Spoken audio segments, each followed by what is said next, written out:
Several days had elapsed since Sergio had received the list from Antonio. The musty, confined office, where he spent most of his waking hours, had seen better days.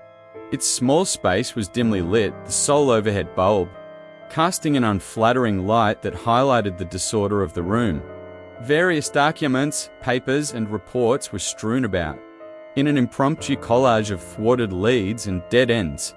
A graveyard of half-full coffee mugs traced a path from the office entrance to his chair, each representing a temporary moment of respite in his relentless pursuit of the truth. His grip around the pen tightened as he brought it down, scratching off the final name on Antonio's list.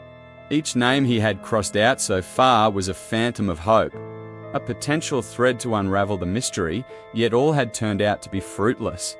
Every single person had a convincing alibi, an irrefutable reason. They could not be responsible for the murders. The repetitive cycle of hope followed by disappointment was taking a toll on Sergio. His heart felt heavy, his spirit progressively deflated with every lead that hit a dead end. The silence in the room was oppressive, the air thick with the tangible taste of frustration. The list, once promising and full of potential, now mirrored the sense of emptiness creeping within him. The faceless predator he was hunting seemed to mock him from the shadows, always one step ahead. But even amid the encroaching despair, Sergio was not ready to surrender. Sergio shifted his attention away from the futile list to the file of Rosa, the first victim. He gingerly picked up the worn-out folder, the edges softened from countless previous inspections. Rosa's life, encapsulated in these documents, was a stark contrast to the grim reality of her death. Her friends had repeatedly painted the picture of a vivacious young woman, effervescent and full of life. The phrase "life of the party" repeated through multiple testimonials. He scanned through the interviews again, each one a snapshot of a shared moment, a captured memory of Rosa. Her friends spoke of her infectious laughter, of how her presence could ignite the dullest room. She was a beacon of light to many, her vibrancy radiating warmth and happiness to those around her.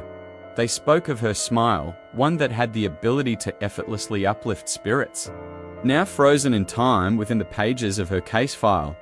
Yet each testimonial, each photograph, each memory, although heartwarmingly human, offered nothing new.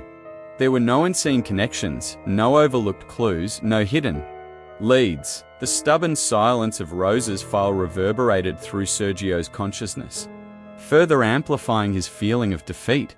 Rosa, much like the names on Antonio's list, seemed to offer no tangible leads toward her elusive murderer. With a sigh of weariness and frustration, Sergio set aside Rosa's case file and picked up the next one, Marius. He dug into the details, immersing himself in the narrative that unfolded within the confines of the case file. It was a tale of a promising life, a tale of dreams and aspirations, now silenced in the prime of her youth.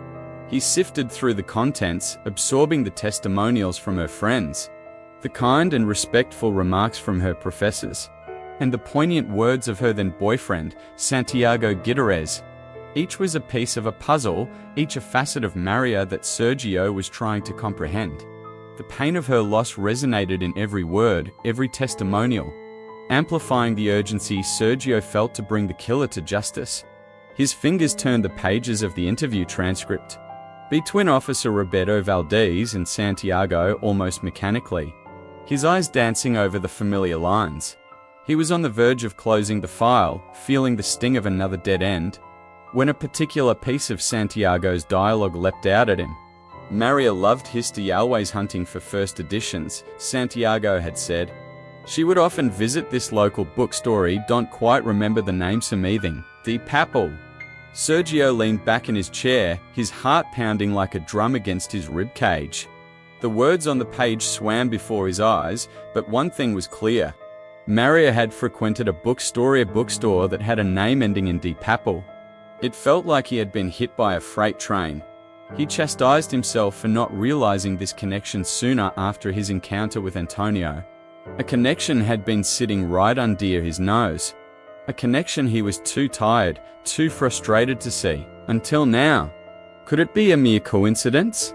Sergio was not a man who believed in them. The coincidences were stacking up, and this wasn't one he could afford to ignore.